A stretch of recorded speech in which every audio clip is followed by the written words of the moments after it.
Project MKUltra was a human experimentation program implemented by the U.S. Central Intelligence Agency intended to develop procedures that could be used to psychologically manipulate or brainwash individuals or unsuspecting populations. It was a covert continuation of scientific experiments conducted by German scientists during World War II on human subjects during interrogations with hallucinogenic substances such as mescaline, with the stated goal of eliminating the will of the person being examined. The CIA project was a continuation of these earlier Nazi experiments by exploiting the advances made by the numerous German scientists who were hired to work for the U.S. as part of Operation Paperclip.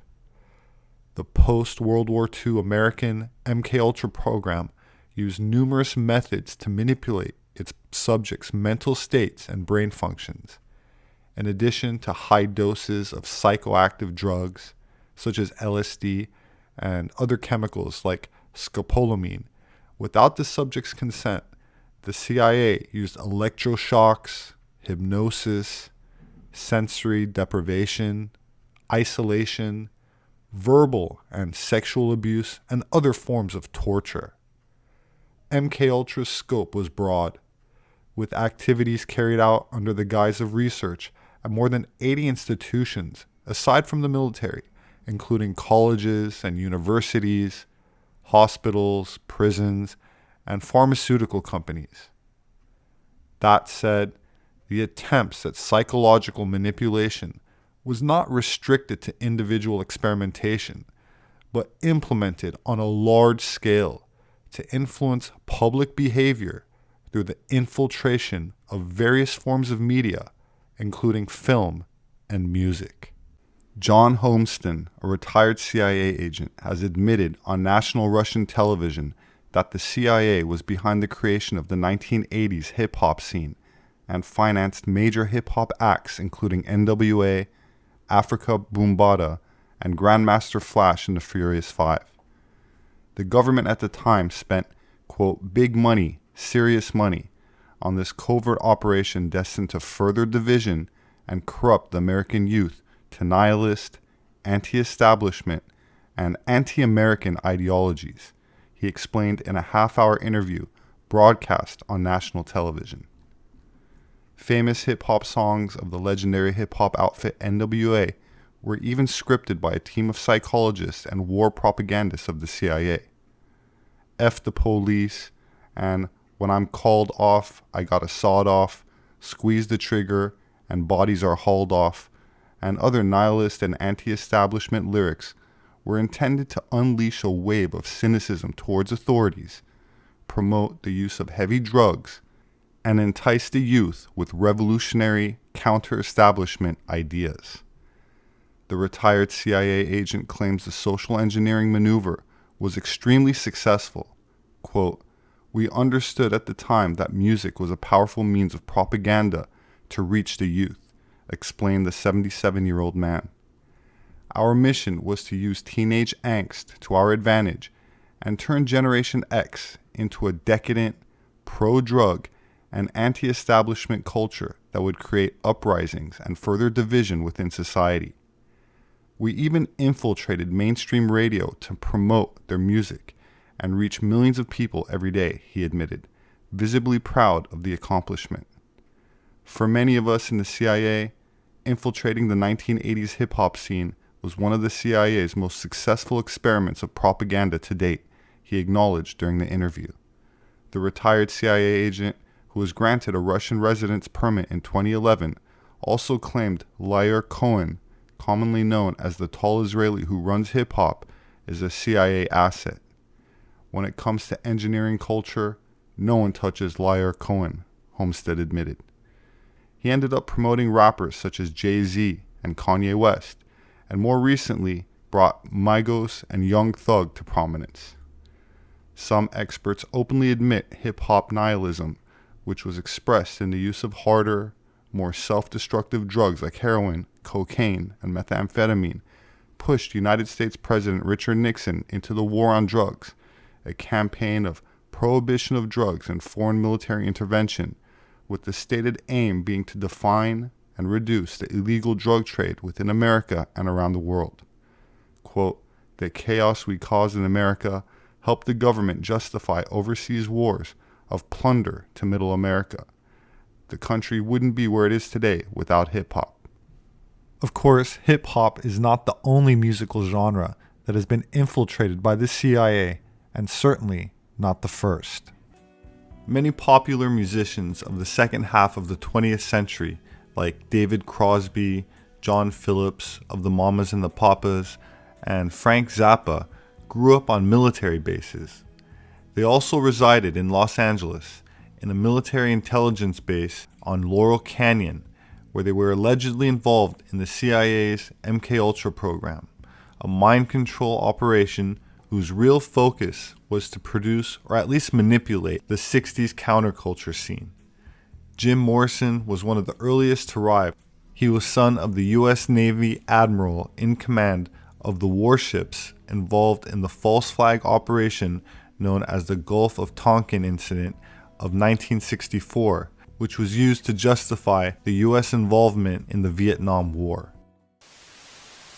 There's a conspiracy out there about Laurel Canyon. Now, Laurel Canyon is out in California, and there was a Air Force watchtower out there back in the late World War II area, back in the 1960s. And back then they had a studio there. Now this studio had a sound stage, a editing stage, a animation editing room. It had everything. Now this place, I guess, was used for the atomic testing footage. So all that footage was taken to this studio in Laurel Canyon and was edited there and was processed. So after they got this, they reviewed all the footage from the atomic testing. Now what's really strange about this is a lot of musicians came out of this place back in the 1960s. Actually, all of those hippie musicians that you hear actually came from Laurel Canyon. Now, a lot of people say that these musicians had ties with the military and with the studio up in Laurel Canyon, which was an Air Force base. So, as the Vietnam War was going on, this hippie movement out of Laurel Canyon started becoming very popular. And in fact, Jim Morrison's father, Stephen Morris, was a very highly naval officer, very high ranking, and he was actually part of the Gulf of Tonkin, which started the Vietnam War. So as this was going on, his son, Jim Morrison, was becoming very popular in the cultural movement. A lot of famous artists came from there. Even the Beach Boys came from there. Now, the Beach Boys, got very famous back in the day during the whole hippie movement, but also Charlie Manson was very popular too. Now, Charlie Manson was a songwriter, so he would actually write songs for the Beach Boys. Now, if you don't believe me, here's an actual song that he wrote, and this is, in fact, him singing it.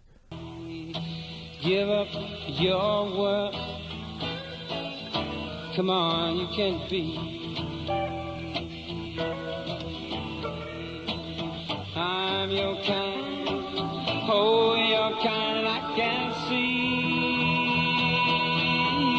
Walk on, walk on. So, that right there is, Charlie Manson. So he was very popular with the Beach Boys and with the other groups. And of course, we all know what happened to Charlie Manson. So, it's very, very strange, guys. And what I'm trying to say is this could possibly be an MKUltra type of experiment on society back in the day. This is what was a way to control the youth. They weren't really sure what was going to happen with the youth during the Vietnam War when when it was all going to happen. They were probably afraid of retaliation, maybe people getting violent actually. So they needed some kind of opposition control. And maybe these musicians were a part of that. So Laurel Canyon, if you haven't heard about it, go ahead and look it up. The Laurel Canyon compound was recently purchased by actor and filmmaker Jared Leto for $5 million. The Army Air Corps officially built this top-secret movie production studio in 1947. Military training films and top-secret Department of Defense documentaries were produced, including a series on above-ground nuclear tests in Nevada. That said, celebrities like Marilyn Monroe and Elvis Presley are also said to have worked there, signing non-disclosure agreements. Oh, and Timothy Leary lived across the street. For decades, a so-called anti-propaganda law prevented the U.S. government's covert broadcasting arm from delivering politically deceptive programming to American audiences. But in 2013, that came silently to an end with the implementation of a new reform passed under the Obama administration as part of the National Defense Authorization Act, which included an amendment that nullified the Smith-Mundt Act of 1948, which explicitly forbids information and psychological operations aimed at influencing U.S. public opinion. Critics claim that the act also unleashed thousands of hours per week of government-funded radio and TV programs for domestic U.S. consumption in what has been criticized as a green light for politically motivated social engineering and U.S. domestic propaganda efforts.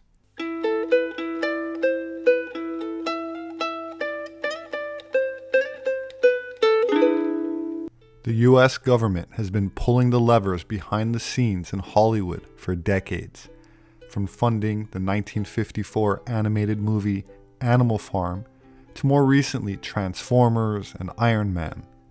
The propaganda comes in many disguises, including patriotic musical lyrics, comic books, and even abstract expressionist art. Sometimes the spin is so subtle, audiences don't even notice the CIA or military intelligence are calling the shots. American operatives aren't the only propaganda artists in the world, of course. They just happen to be the most sophisticated. And propaganda is most impactful when people don't even think it's propaganda. And in actuality, the government has influenced thousands of movies, TV shows, and programming targeting children, portraying certain racial populations as born oppressors, and promoting a woke ideology and antisocial behaviors. Politicians, activist groups, and cultural institutions, including universities and companies like Disney and DreamWorks, are being weaponized because they're deliberately inserting propaganda and social engineering into their content to perpetuate their far-left agendas, including a cultural decline in traditional values and justifying a demographic shift that mainstream media denies is happening. As an anthropologist, I feel it's my responsibility to bring attention to the blatant attempt to derail the strength and fortitude of the family unit by eradicating national identity, concepts of ancestral heritage, racial and cultural affiliation, free speech, and even the biological notion of gender, in an effort to replace a sense of pride in local community with a globalist Marxist persona that is easier to manipulate and govern by an unelected authoritarian sect of totalitarian communist dictators. My name is Robert Sepehr. I'm an anthropologist. My published work is available on Amazon and through all other major book outlets. If you'd like to support my work, you can do that through patreon.com. There should be a link in the description. Please subscribe for future updates. Leave your thoughts below. Have a wonderful weekend, and I hope to see you again soon.